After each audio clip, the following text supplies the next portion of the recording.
खुलुमबाय लोगोफोर, बर'नि रानि 2.0 चेनेलाव गोजोन फुंबिलिनि अननाय आरो सिबिनायखौ बयनिसिमबो जासिहरनाय जाबाय। दिनै 24 जानुवारि 2026 सनिबार बाराय। दिनैनि सानाव गोबां राशिफोरा खाफाल गेवनो हागौ आरो खायसे राशिफोरा खायसे जाथायफोरनिफ्राय सांग्रां जानाया मोजां। फै दानिया मोनथिना लादोनि मोन 12 राशिफ्रा दिनैनि सानाव बोरै बारलांगोन बेनि सोमोन्दै। गिबि राशि महरै मेष राशि। राशि बादियै मेष राशिफोरा दिनैनि सानाव फोथायनायजों गोहो बोलो बांनो हागौ। जायखि जाया जब फारसे थामहिनबा बेफार फालांगियाव मुलाम्फा मोननो हागोन। नोंथांमोना दिनैनि सानाव हाखु दाखुयै थिरांथा लानाया मोजां नङा। सोमोन्दोआरि बिथिङाव मोजाङै बारलांगोन। मोजां मोनलायनायफोरनि थाखाय दिनैनि साना गाहामैनो बारलांगोन। मेष राशिफोरनि खाफाल गोनां अनजिमाया जादों 9 आरो खाफाल गोनां गाबा जादों गोजा आरो खमला गाब।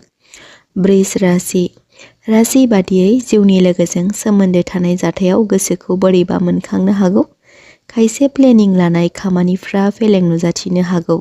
लोगोआरि सोमोन्दोनिफ्राय हेफाजाब मोननो हागोन। सावस्रि बिथिङाव गुसु बोथोरनि थाखाय सांग्रां जानाया मोजां।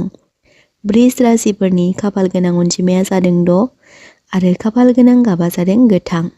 मिथुन राशि। राशि बादियै दिनैनि सानाव मिथुन राशिफोरा मोजाङैनो बारलांगोन। जिउनि लोगोजों सोमोन्दोखौ गोरायै खाना लाखिनायनि सान। थासारियाव सानै हयै आगान होलांनाया मोजां। नखरारिफोरजों सम हगार हरोब्ला गोसोखौ सान्ति मोनखांगोन। मिथुन राशिफोरनि खाफाल गोनां अनजिमाया जादों 5 आरो खाफाल गोनां गाबा जादों गोथां। कर्क राशि। राशि बादियै कर्क राशिफोरा गोसोनि साननाय हनायखौ बेलेन्स लाखिनाया मोजां। अफिसफोराव जायखि जाया मायबा बाथ्रा खोथाखौ लाना नारसिनथाय मोननो हागौ। बे बिथिङाव धैर्य लाखिनाया गोनांथि। नखरारिफोरनि सहाय मोननो हागोन। कर्क राशिफोरनि खाफाल गोनां अनजिमाया जादों 2 आरो खाफाल गोनां गाबा जादों गुफुर। सिंह राशि।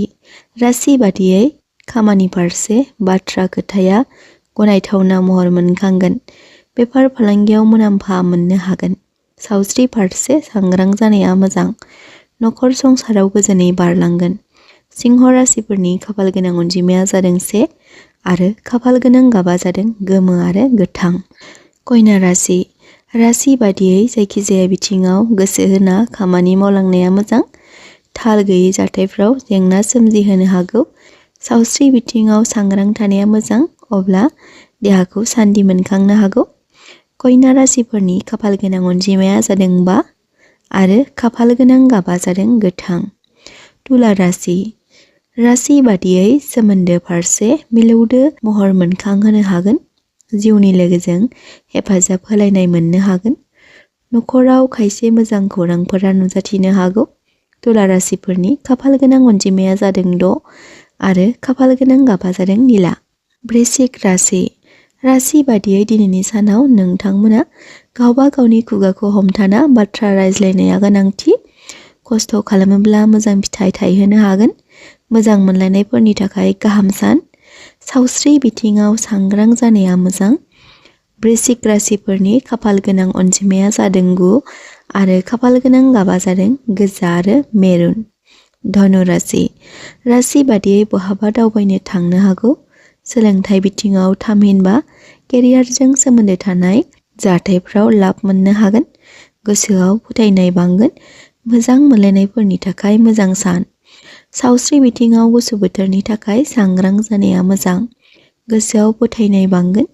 धनु राशिफोरनि खाफाल गोनां अनजिमाया जादों 3 आरो खाफाल गोनां गाबा जादों गोमो आरो खमला गाब।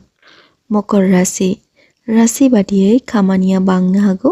खस्थ'नि मोजां फिथाइ थायहोनो हागोन। गेदेर गोलावफोरनि बोसोनजों गोसोआव फोथायनाय बांगोन। सावस्रि फारसे सांग्रां जानाया मोजां। नखर संसाराव गोजोनै बारलांगोन।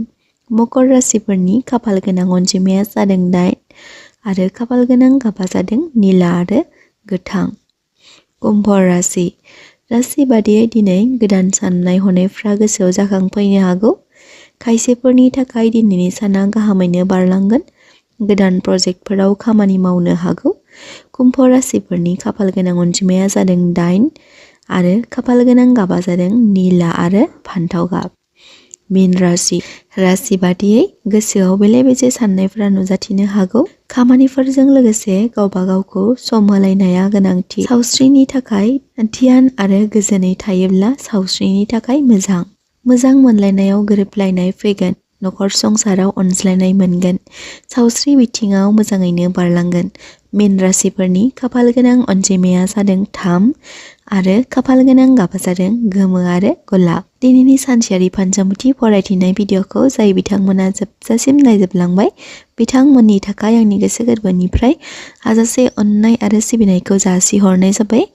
आरो बेजों लोगोसे नोंथांमोना सोरबाफोर दिनैसो बर'नि रानि 2.0 चेनेलाव गोदानै फैदोंब्ला बर'नि रानि 2.0 चेनेलखौ साबस्क्राइब खालामनो दाबाव। आरो बेजों लोगोसे कमेन्ट बक्सआव कमेन्ट खालामबानो जाबाय।